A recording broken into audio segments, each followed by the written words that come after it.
Good night and welcome to the Galen Hour. Tonight we have a special edition of the Galen Hour for you. It is part of Galen's advocacy against gender-based violence. It's one of the programs we've planned for our advocating for an end to violence against women and children. So this one is entitled 16 Days of Activism, Gender-Based Violence, and we're focusing on that particular topic. I'd like to welcome our guest, but I also want to first welcome our guest host and our co-host for tonight, Ms. Sylvia Batty, who is joining us virtually. Welcome, Ms. Batty. Ms. Batty is the Director of Student Services at Galen University. Hello, good night, everybody. Thank you so much for joining us tonight. Welcome, Sylvia. I have in studio with us Mr. Sean Vargas. Mr. Vargas is the Director of Human Services in the Ministry of Human Development, Families and Indigenous People Affairs. Welcome, Mr. Vargas. Thank you very much. A pleasure to have you in studios with me tonight, so I'm not so lonely, because our other guests, as you know, they're all joining us virtually. Tonight we have a really exciting panel discussion for you. Ms. Sylvia is key to tonight's episode because she's going to be leading us with a lot of the questions and just ensuring that we cover the topics that we need to cover tonight. So I also want to welcome Zahedi Vasquez. Sorry, Zahedi, I do apologize. Zahedi is the president of the Criminal Justice Club at Galen University. Welcome. Good night. Good to be here. Good to have you. And we have Verul Garcia, who is the president of the Gender and Sexualities Alliance Club. Welcome, Verul. There you are. Good night. It's a pleasure to be here. It's a pleasure to be here. So we have Eagles in the house. We also have Christina Romero joining us. Christina is the Executive Director of Hope Haven, Belize. Welcome, Christina. Good night, everyone. Thank you for having me. I am also a Galen Eagle. Also a Galen Eagle. So the Love Studios and virtual for Galen Hour, we're full of Galen Eagles. And we're really proud that our Eagles are here to represent tonight. Mr. Vargas, you're also part of an adjunct. Adjunct. So all Eagles in the house. I'm Diana Gomez Perifeet. I am the Director of Marketing and Admissions and the host for Galen Hour. And it is a pleasure to be here with you for this final episode before the year ends and we run into 2024. Can you imagine that? So we will come. It is a very short year. So we'll take a quick first break and we'll be right back with our discussion. Stay tuned for the Galen Hour. Whether you're starting fresh or finishing what you've started, there's no better gift than the gift of a Galen education. Let 2024 be your year to discover your inner eagle. Visit our website at www.galen.edu.bz or send us an email at admissions@galen.edu.bz or give us a call at 615-3129 or 614-6415. This Christmas, unwrap a brighter future at Galen University, where the magic of learning meets the joy of the season.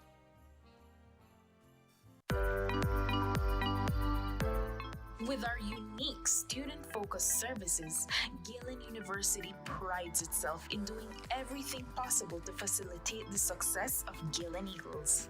The flexible payment plans, student loan options, and Eagles scholarships make Galen affordable, accessible, and attractive. Treat yourself to the gift of a Galen education. Apply today and secure your spot.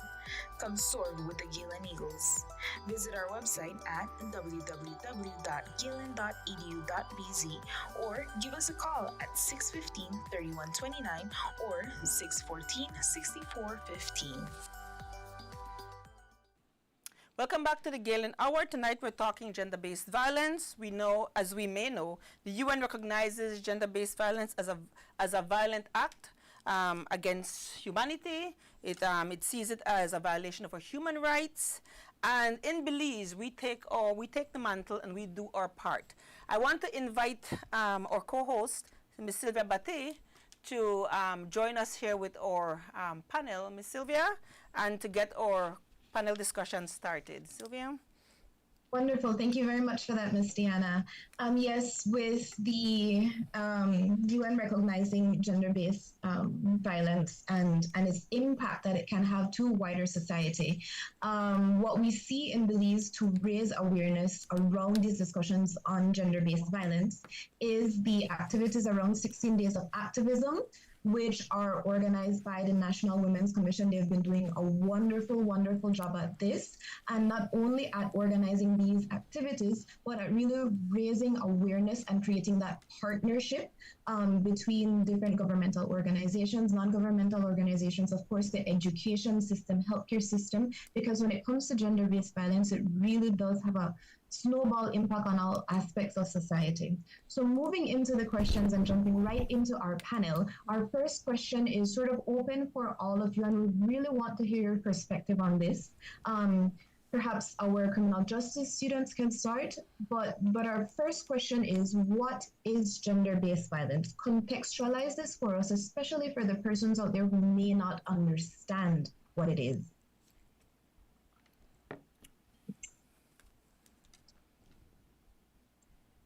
Perhaps you can go with Ms. Christina?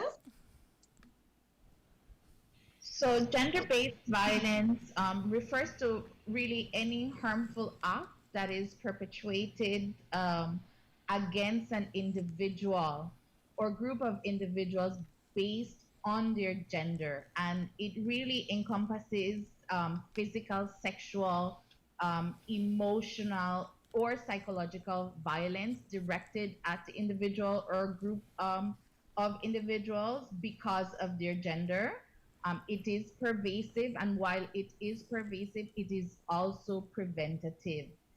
It is a widespread issue, and it can affect people of all ages, races, and socioeconomic backgrounds.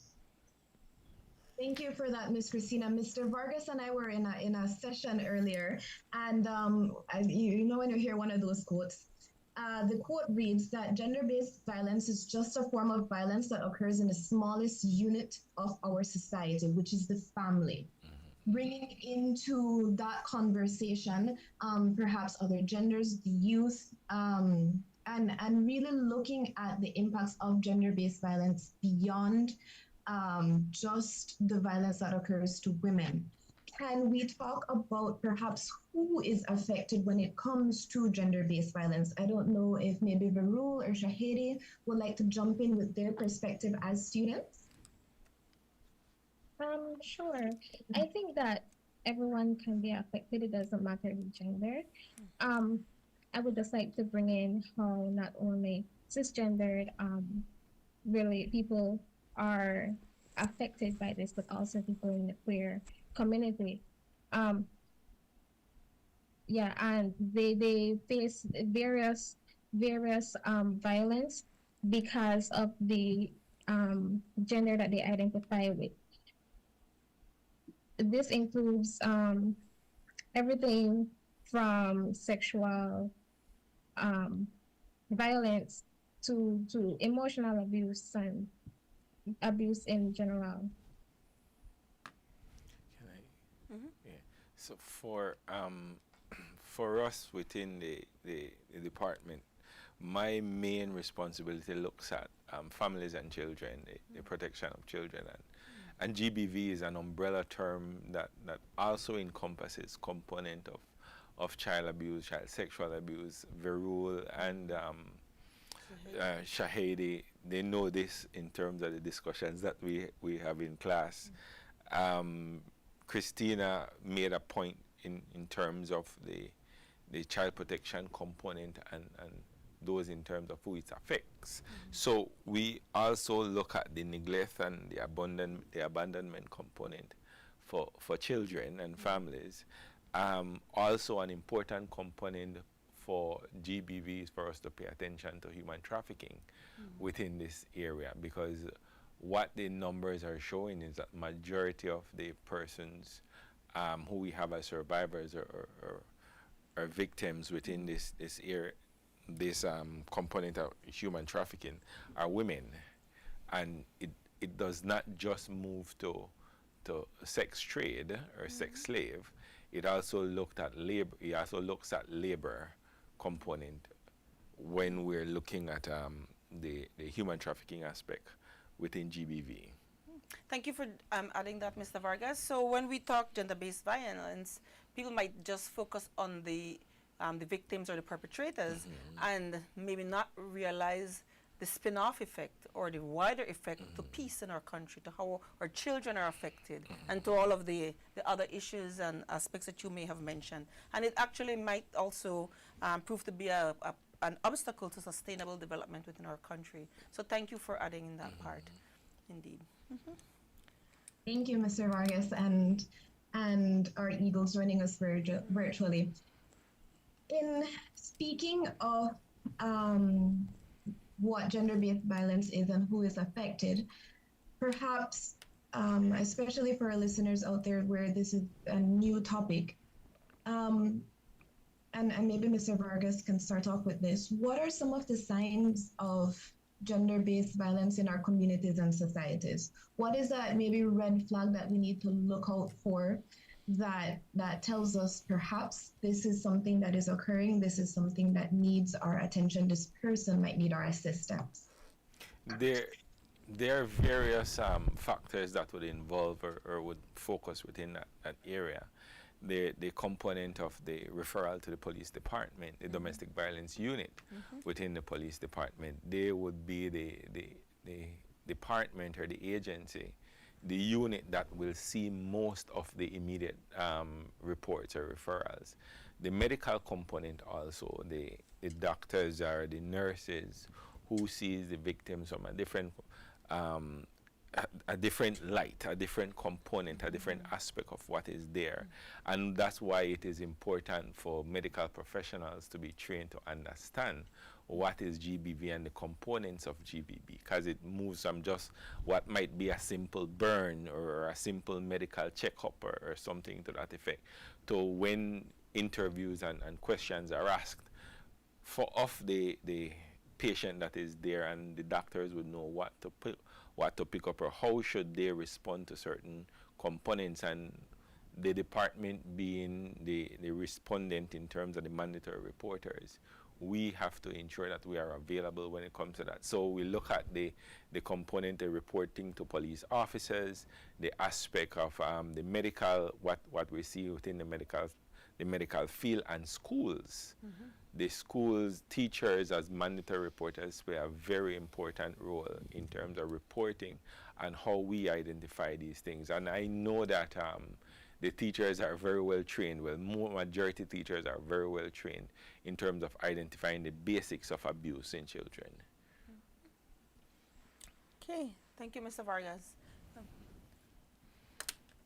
So would any of the other Eagles who are on want to speak on that particular question? Any other signs or anything from their particular area of concentration? Anything that might have come up when doing your gender-based violence classes within your CRJT, criminal justice, or even within your sexualities and club? Is there anything in particular you'd like to add to that question? Or that? Yes. Added to that, you see that not only the police officers and the teachers, but also immigration officers when it comes to the human trafficking aspect of it. And also we have gotten, at Hope Haven, we have gotten reports that come through the airlines. So it is important that as a society, people are trained in the different aspects of gender-based violence, because as Mr. Vargas rightfully mentioned, gender-based violence isn't just violence against women in the form of domestic violence, but it is much more than that. It is the human trafficking aspect, it has the child abuse aspect, and so many more intricacies that come along with it. So there is so much more education that has to be ongoing, much more education and awareness to the wider communities.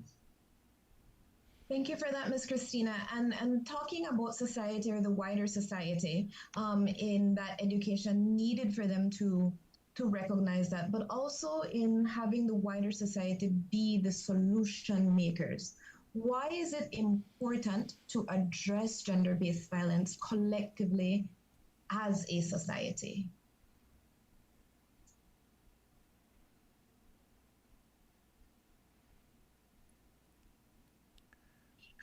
Mr. Vargas? Yeah. Oh, I was giving the Galen Eagles students a chance because this is something that they should be able to respond to. They, in terms of addressing the society, it goes, for me, we have to look at the community, look at each area individually in terms of response. How do we promote the message? It's not just about printing t-shirts, it's not just about putting posters out there, it's being on the ground. The community is very important, and so you have to be on the ground and working with people, working with grassroots organizations, working with via the schools to give them that ability to identify at an early stage how we look at. I don't want to say prevention because it's a difficult word to use when we look at some of the things in terms of poverty and GBV, but how can we mitigate as much as possible? So based on the community that we serve or based on the area that we work, we have different levels of approach dealing with the sensitization, GBV. Christina, we've heard from you, but can we hear from Verul? Verul?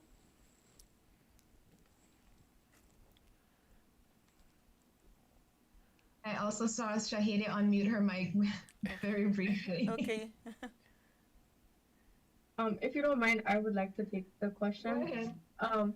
Well, personally, from my experience and what I have studied so far, we can see how gender norms play as a major role in gender-based violence, and how that affects, like Baru mentioned, it goes beyond just women and girls, which is the perception that most people have. It can really affect anyone. It can affect people from the LGBTQ community. It can affect immigrants. It can affect men. It can affect boys. It can affect a whole widespread of people, because the main issue here is gender, the gender-based violence. And so what do we see? We see that the gender norms push this narrative of women need to be this piece, men need to be this. So here is where we see the machismo, the marianismo, which is very, very prevalent in Belizean culture. Because we are a traditional community. So these are narratives that keep being pushed forward that affect men and women. So in order to really address the issue that comes up with gender-based violence, we need to take a look where is this stemming from? What can we address? What can we change within our society, within our cultural values, that is going to help us in change all of these issues that we experience? Why is it that mainly women and girls are the ones being affected by this? Why is it that we see that mainly girls and women are the ones that are being trafficked? It's because we have this perception, right? And it goes back to sexism, to misogyny. It goes, well, women need to be inferior. We have the patriarchy, and all of these things come together holistically and interconnect with all of the different forms of marginalization that affect men, women, children, and all of these minorities and communities together. Thank you for that, Shahidi. Added to what Shahidi and Mr. Vargas had said, you asked why it is important to address gender-based violence. Well, it is gender equality is one of the Sustainable Development Goals that has been proposed by the United Nations. So it is imperative that we address gender-based violence to achieve that goal. And so we, like Shahidi said, we have to address the misogyny to get to gender equality. And we can only do that if we implement different programs to get there. Verul, is there anything that you would like to add? I just wanted to add to what Shahidi had said. about how the patriarchy and all the misogyny, leads to this. I wanted to add that it is because of the power imbalance. How men are supposed to be dominant and men are supposed to take control and lead. And I feel like this is one of the main reasons why gender-based violence is occurring. We're speaking, and I think we're really at the cusp of how gender-based violence has been, and the, like you said, the gender norms have been impacting women or girl children as well.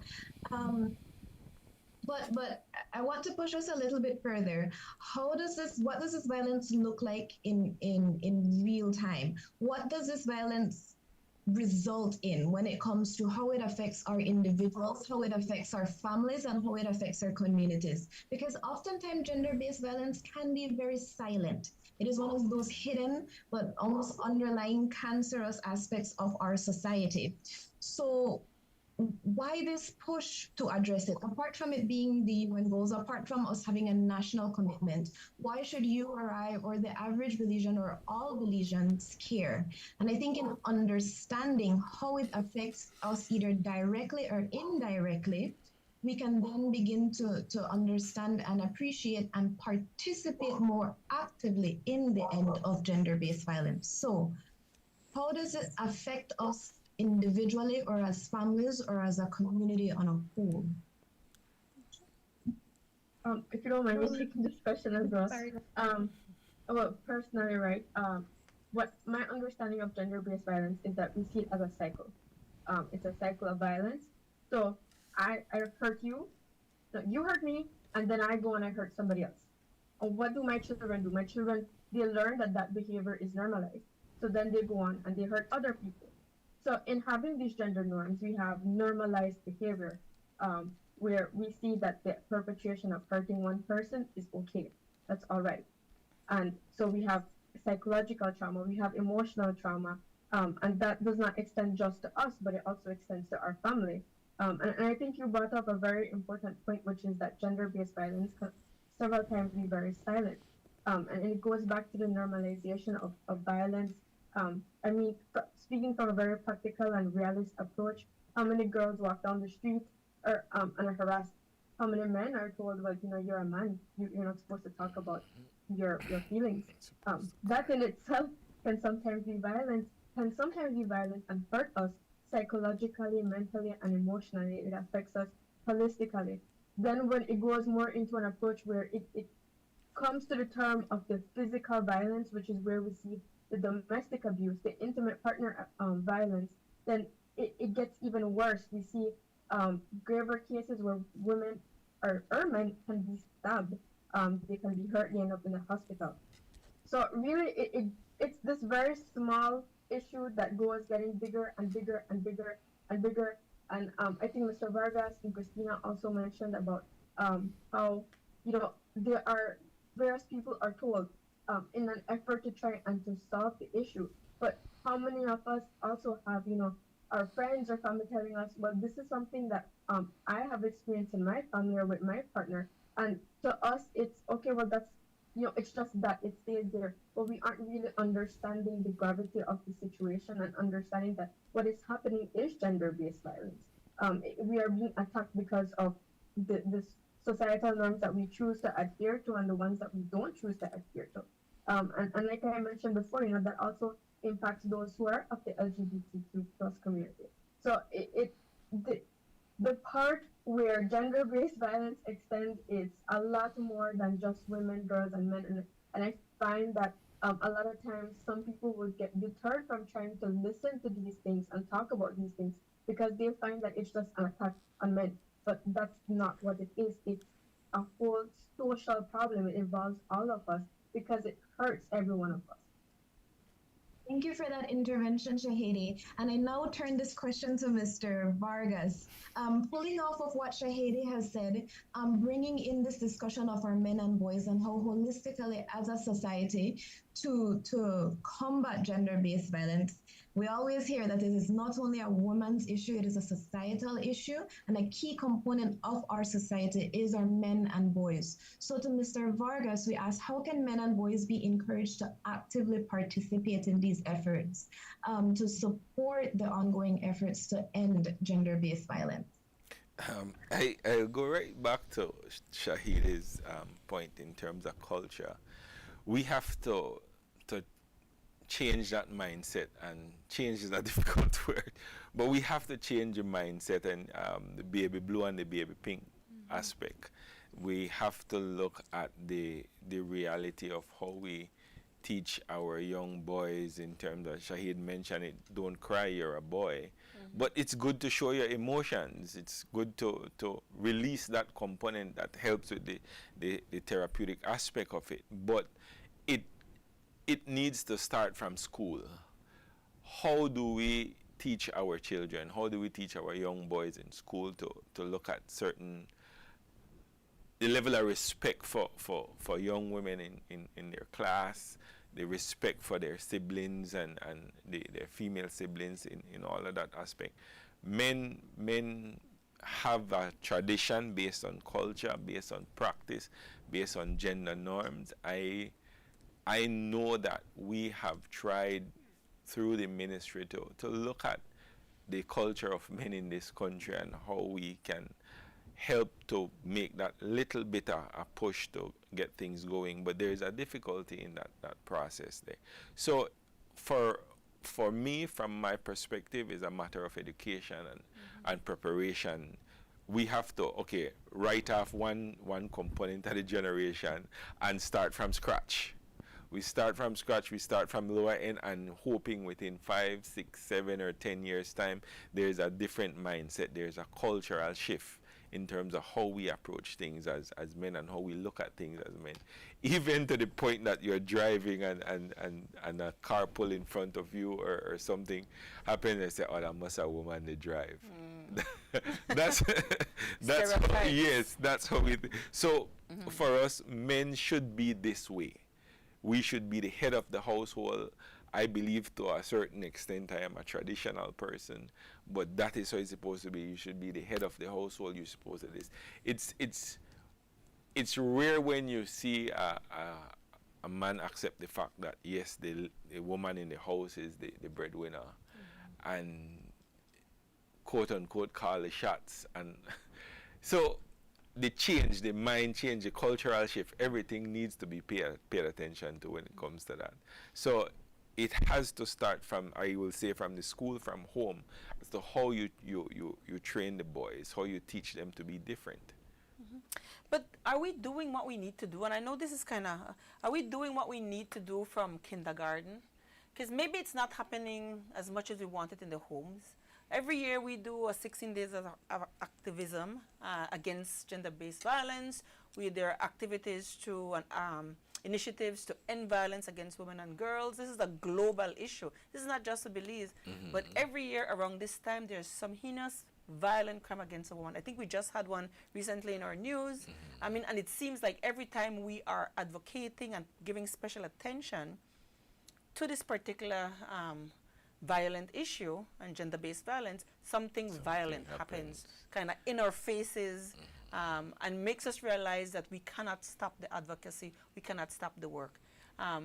But I think from my perspective, you know, we missed a lot when the focus is shift from the young men who are on the street, the young men who are committing crimes, the component of losing a generation, and we focus on just looking at the women and the young girls. You have to work from a dual perspective.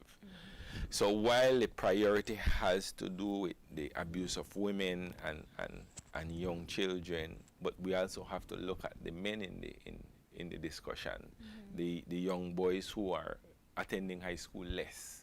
The enrollment level is significantly low. Those who are come in contact or in conflict with the law at a very young age. So we have to pay attention to that also. So that is a systematic challenge that we have as a country, as a region, that we have to pay attention to. If you take a look at Galen numbers, the number of female students in comparison to male students, and that's just one university. When we look at the others, the high school, it's going to be different. And so those are things that we have to pay attention to. How do we bridge that gap? How do we pay attention to, quote unquote, the marginalized component of what we are trying to build, or how we're fixing one end, but we're not paying attention or as much attention to the other component, which also have equal footing and equal right with that process. But how do we do that? How do we do that? And my NGO friends are going to say, we follow the money. We follow the money. Yeah. Yep, so there's so much more to talk about. We are at more or less midpoint. We want to take a quick break. Stay tuned to the Galen Hour. We'll be right back after this short break. Become a member of the Galen Eagle Alumni Association. Reconnect with your fellow classmates, rediscover the Galen Eagle spirit, and reawaken your inner eagle. Come home. Come celebrate 20 years of excellence with Galen University. For more information, contact us at 615-3129 or 614-6415. Whether you're starting fresh or finishing what you've started, there's no better gift than the gift of a Galen education. Let 2024 be your year to discover your inner eagle. Visit our website at www.galen.edu.bz or send us an email at admissions@galen.edu.bz or give us a call at 615-3129 or 614-6415. This Christmas, unwrap a brighter future at Galen University, where the magic of learning meets the joy of the season. Welcome back to the Galen Hour. Tonight we're focusing on gender-based violence and 16 days of activism. This is one of Galen University's activities advocating for an end to violence against women and girls. Mr. Vargas, in the break you said you wanted to lead us in this segment? Yes, just one question. Well, the question that was asked before we went to break, I want to hear from the Galen students, the Eagles. How will you, as this budding professional, some of you in practice already, like Christina, for example, she has a huge task. How will you deal with this? How do you see it in terms of getting boys or men to look at a cultural shift? What would be some of the approaches? So, Shahidi, Verul, Christina, let me hear from you guys. Perhaps we'll go with Shahidi and Verul, because along with being criminal justice students, they are club presidents, and these are discussions that we've had. Mm-hmm. What is the male membership in your clubs like? Are they on the executive? So we'll start with Shahidi. Frankly, there are not that many boys in our club, or especially in the executive. It's mainly led by women. However, I do find that they are a lot more pro-social as well. They try to interact with the conversation. And I'm speaking also from my own classes. A lot of times, sometimes the boys will tend to stay away from talking about these issues because they fear the girls. But I find that sometimes the boys, they aren't scared, or they will try to at least add to the conversation. And I'm going to speak from my own personal experience and my friends. I think that sometimes there is this perception of toxic feminism, which can sometimes deter them from wanting to speak about it. But I think it's the approach in which we talk about things, and just trying to teach them, okay, well, this is what I'm experiencing, but this is what you may be experiencing and how this may affect you. So I think it's also trying to give them the perspective of more than just, it's just me as a woman, but it's also me and you as a man. And sometimes they will be a little bit more receptive, but I think it goes back to what Mr. Vargas said, which is just about education and trying to teach them a bit more. Thank you, Shahidi. Verul? I was going to say that with the GSA, there's only like one male in the club, in the entire club, with like at least 20 plus people, 20 plus members. And I think that this is mainly not because of there is not more people that advocate, more male that advocate for the queer community, but because of the stigma that it, being a part of the club holds, because you know homophobia is existent, and this too creates a hostile environment for for um, everyone, especially those in the queer community. I think that having more males in the club would be better, um, you know, so it could be more open up to other people. Before we go over to Miss Christina, I think that this is one of those aspects where it's an active call of that encouragement. If they're not coming to the table, then you have to bring them to the table or drag the table to them. But and understanding that if this is a societal issue and we need to change it as a society, then we have to have that active involvement of our men and our boys. Miss Christina, what has been your experience, both as a Galen Eagle, but through your work at Hope Haven? So, first off, I think that one of the things that we must do is we must change the way that we socialize our children. And it's not really to start at the preschool level, but it's something that has to be done at home. Like Mr. Vargas said, the blue and the pink when they're babies. But to go further than that, the playing of the trucks and the playing of the Barbies and the dolls, how are our boys going to learn to be good fathers if they're never allowed to hold a baby doll? You know, how are you going to teach them about that if they're not allowed to play with dolls when they're little? You know, you have to teach them these things so that they're able to model it as children, so that when they grow up, they can do it. And it's simple things that you learn um, while you're studying play therapy. So that is important to teach, to socialize them differently. But that lies in the responsibility of us as mothers, because we're the ones that socialize our children, and then they go to school. So along with that comes the emotional intelligence. And again, we as mothers have that responsibility, because we're the ones that spend a lot of time with our children, and we're the ones that tell them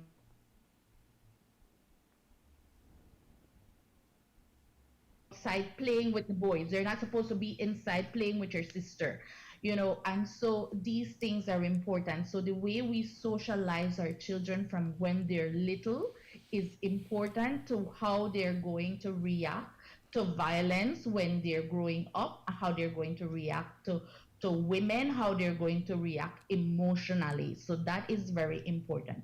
When it comes to engaging men and boys, we do have programs such as teen dating abuse that we where we engage teenage boys and girls to teach them what healthy relationships look like. And for men, um, we do parenting classes through the preschools, especially through during Child Stimulation Month. Several preschools invite us to do parenting classes for them. And I recall in one of my classes, one parent, one dad said, "Well, I beat my daughter because I love her." And I Yeah, said, typical Belizean saying. We've typical heard it many Goes times. to the next point. Yes. of her. She's gonna grow with that mentality. And when she's 25 or 20 and her husband is beating her and tells her, "I beat you because you love her," what is that going? That's gonna resonate. Well, my dad used to do it and now you do it, so you must love me. And she's going to stay in an abusive relationship. And then he started to think, And so, you know, we do engage our men and boys in different types of training, and we get clinical psychologists to come in um, from the US, and we engage the community. So we do have people that come in, and we do engage men and boys.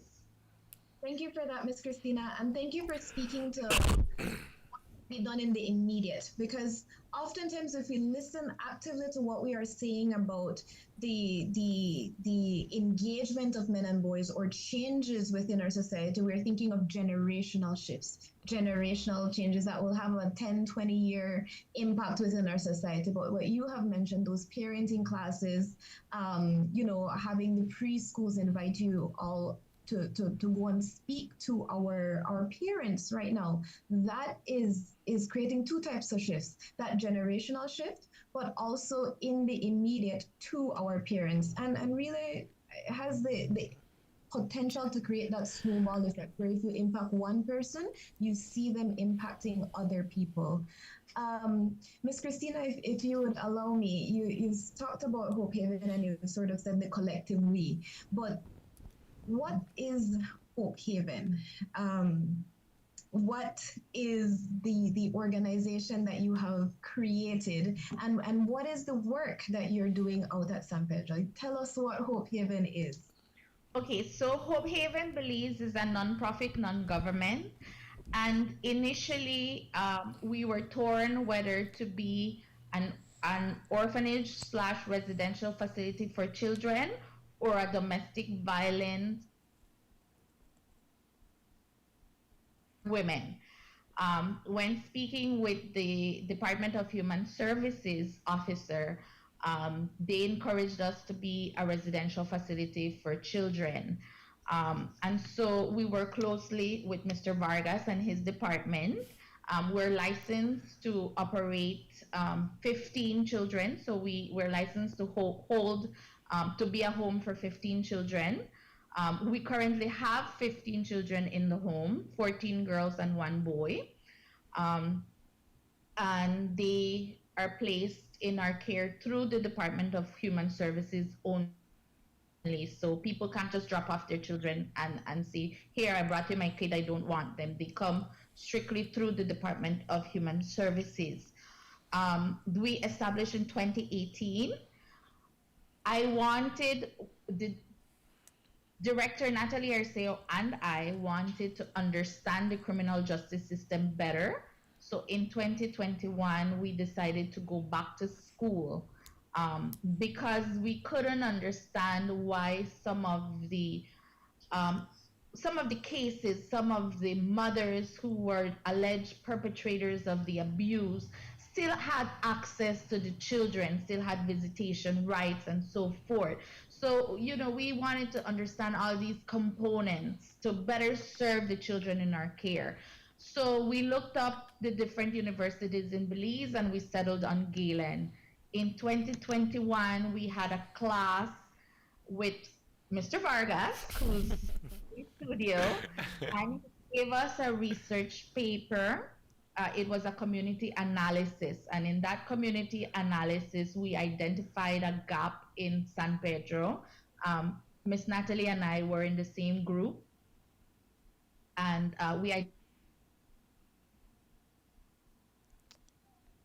where children were being left behind because of COVID. They were not reading at their grade level, so some were in standard 2 but were reading at an infant 2 level. And so we did a proposal and we passed. And UNICEF came to visit Hope Haven and I showed them that proposal and they funded the first 3 months of that project. And so we ended up opening our literacy center. So out of Galen studies, our literacy center was born. And I want to mention that we hired 3 learning coaches, and one of my learning coaches is now a Galen Eagle. She was inspired by the work that she started doing. She dropped her studies at UB and registered at Galen to do her bachelor's in education. So Galen is inspiring and is doing good work with Hope Haven. So now we have our learning center and our residential facility. That is that Eagle education in action. And thank you very much, Mr. Vargas, also for adjuncting with us. We know that, you know, you wear many, many hats and it is a heavy role, but we do appreciate you as a adjunct lecturer because you can see directly how the efforts and initiatives of your department are translated into action within our society in the immediate.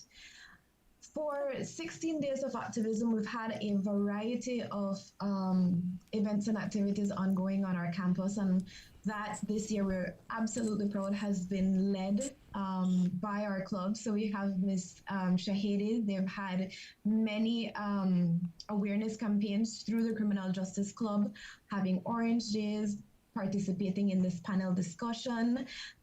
We've also had the Gender and Sexualities Alliance Club creating awareness videos and really engaging our student population. So for you ladies who are club presidents, how can our school club and the wider community actively support the 16 Days of Activism campaign? Or how can our Eagles continue to be involved in these national activities? Ladies, we have 1 minute, so if you could all quickly just give your comments. I think it's just participation overall within all the activities and just trying to create more and do more. Thank you. Peru? I was just going to say, like, somewhat the same thing, to have it, you know, not only during the 16 days of activism, but throughout the entire year. Continue that momentum. And in speaking of continuing that momentum, Galen University is absolutely excited to announce that in addition to our criminal justice program, tomorrow at the BIM office, we are launching having a soft launch of our newest master degree program. So that is a master in social work. And our master in social work has two possible concentrations, one being clinical social work and the other being school social work. That is the work of Dr. Krishna Degere, who has done much research in our Belizean society looking at gang-involved women, but also another testament to how Galen University addresses those issues that are ongoing within our society. This is the first Master in Social Work degree program for Belize. And so when we look at educational institutions or schools and how we contribute to preventing gender-based violence, our social work program, having that evidence-based and culturally responsive approach through an educational program is one of those ways. For anybody interested, please reach out to our admissions department. We are accepting new students. Sylvia, thank you so much. You're a wonderful co-host. I wish we had more time. There's so much more we could talk about, but we're out of time. Bolido is back, and Bolido is up next. Now, we don't get in the way of Belize and the Bolido. Belizeans and Bolido. So, Mr. Vargas, thank you so much for being here with us tonight. Thank you very much for the invite. It was a pleasure. Hopefully, we can have you back on another time. Christina, keep up the great work. Thank you for being here with us tonight. All the best with Hope Haven. Verul. Thank you. Thank you, Verul. And Zahedi, thank you for taking leadership with the clubs at Galen and for bringing back so much joy and activity to our Galen campus. We always say the proof is in our eagles, and tonight you realize I'm not talking just off the top of my head. The proof is in our eagles. Ladies and gentlemen, thank you for joining us tonight. It's always a pleasure to be here with you on Wednesday nights. The Galen Hour takes a break for the Christmas and will be back on January 24th for a new season of the Galen Hour. On behalf of Galen University, I would like to wish our people and our nation a joyous and safe Christmas, and may your 2024 bring you peace and prosperity. Good night and thank you. See you next year.